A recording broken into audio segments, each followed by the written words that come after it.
the United Nations has expressed concern over reports of dozens of civilians being killed in coalition airstrikes in the last 24 hours in the Syrian city of Raqqa. Syria's Sana news agency claimed 78 people were killed there on Tuesday. And earlier, the UN had already condemned the deaths of 40 civilians reportedly killed by coalition airstrikes in Raqqa on Sunday.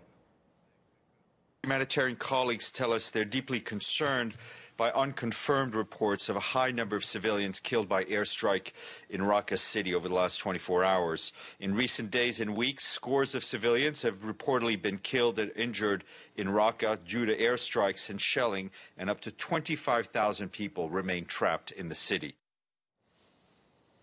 OK, let's get more on this story now. We can cross to RT correspondent Murad Gazdiev, who's in Iraq for us. Murad, what else has the UN spokesperson had to say?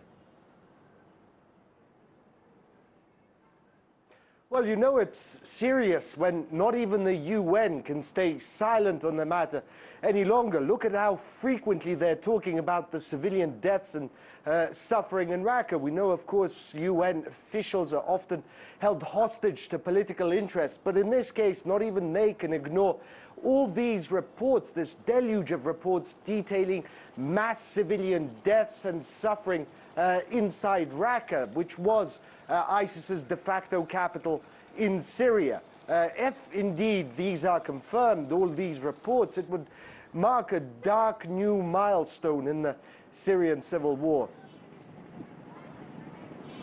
These attacks, if confirmed, are a shocking reminder that civilians continue to bear the brunt of the conflict in many parts of Syria.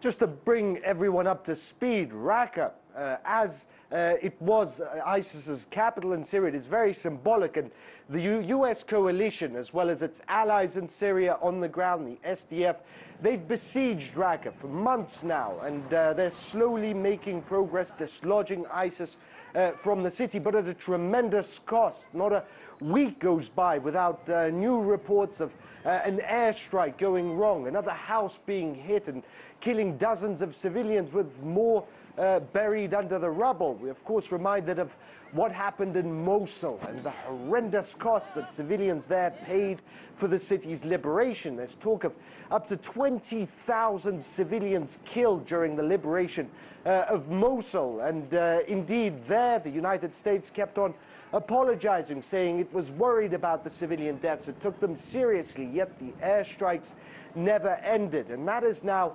beginning again in Tal Afar, which is an area 80 kilometers west of Mosul, where the US-led coalition, the Iraqi military, have now launched another operation to clear the area of ISIS, which has held it for 3 years. They're leveling tremendous firepower, airstrikes, artillery, tanks, jets, missiles, and in the midst of that hell are 40,000 civilians. According to UN reports, food is scarce, as is medicine. Drinking water even is a luxury, and civilians are trying to get out of there, trying to flee. There's no doubt that ISIS there will be defeated, but the question is, at what cost? That's our correspondent Raqqa Gazdiev in Erbil in Iraq reporting there. Thank you.